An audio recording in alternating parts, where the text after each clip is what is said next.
ಕಾಟಾಪುರ ಗ್ರಾಮದಲ್ಲಿ ವಿಜೃಂಭಣೆಯಿಂದ ಭೀಮ ಜಯಂತಿ ಆಚರಣೆ. ಅಂಬೇಡ್ಕರ್ ಅವರ ಶ್ರಮ ಮತ್ತು ಜ್ಞಾನವನ್ನು ನಾವು ಎಂದು ಮರೆಯಕೂಡದು.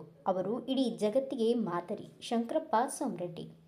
ಕನಕಗಿರಿ ತಾಲೂಕಿನ ಉಮಳಿ ಕಾಟಾಪುರ ಗ್ರಾಮದಲ್ಲಿ ಡಾಕ್ಟರ್ ಬಿ.ಆರ್. ಅಂಬೇಡ್ಕರ್ ಅವರ 135ನೇ ಜಯಂತಿ ಹಾಗೂ ಹಸಿರು ಕ್ರಾಂತಿಯ ಹರಿಕಾರ ಡಾಕ್ಟರ್ ಬಾಬು ಜಗಜೀವನ್ ರಾಮ್ ಅವರ 119ನೆಯ ಜಯಂತಿಯನ್ನು ಮಹನೀಯರ ಭಾವಚಿತ್ರಗಳ ಮೆರವಣಿಗೆಯೊಂದಿಗೆ ಜೈ ಭೀಮ್ ಯುವ ಬಳಗದವರು ವಿಜೃಂಭಣೆಯಿಂದ ಆಚರಿಸಿದರು.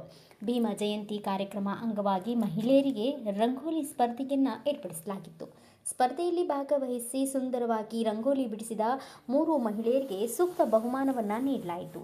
ಜಯಂತಿ ಅಂಗವಾಗಿ ಸಾಂಸ್ಕೃತಿಕ ಕಾರ್ಯಕ್ರಮ ಹಾಗೂ ನಿವೃತ್ತ ಶಿಕ್ಷಕರಿಗೆ ಗೌರವ ಸನ್ಮಾನ ಸಮಾರಂಭ ಮಾಡಲಾಯಿತು.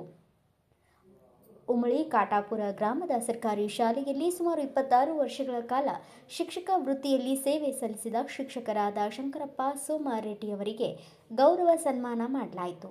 ಹಾಗೆ ಈ ಗ್ರಾಮದಲ್ಲಿ ಪ್ರಪ್ರಥಮವಾಗಿ ಸರ್ಕಾರಿ ಶಿಕ್ಷಕರಾಗಿ ನಿವೃತ್ತಿ ಹೊಂದಿದ ಮತ್ತು ಗ್ರಾಮಸ್ಥರಾದ ಹನುಮಂತಪ್ಪ ಗೊಲ್ಲರ್ ಹಾಗೂ ಯಂಕಪ್ಪ ಗೊಲ್ಲರ್ ಅವರಿಗೂ ಕೂಡ ಸನ್ಮಾನ ಮಾಡಲಾಯಿತು.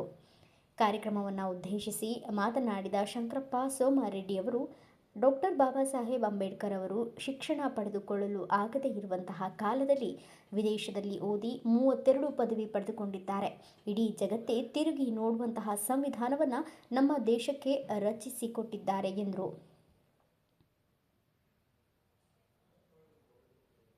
ಈ ಸಂದರ್ಭದಲ್ಲಿ ನಾಗಪ್ಪ ಗೊಲ್ಲರ್, ಬಸವರಾಜ್ ತಳವಾರ್, ಸಣ್ಣ ದುರ್ಗಮ್ಮ, ರಮೇಶ್ ಗುಡ್ಡದ್, ರೇಣುಕಪ್ಪ ಬಡಿಗೇರ್, ನಾಗರಾಜ್ ಯಂಗೋಬ, ಮೈಲಾಪುರ್, ರಮೇಶ್ ಅಂಗಡಿ, ಮಂಜುನಾಥ್ ಬಡಿಗೇರ್, ರುದ್ರಗೌಡ ಮಹಾದೇವ್ ಬಡಿಗೇರ್, ಬಾಲಪ್ಪ ನಾಡಿಗೇರ್, ಭೀಮರಾಯ್, ಹನುಮೇಶ್ ಮತ್ತಿತರರು ಭಾಗವಹಿಸಿದ್ದರು.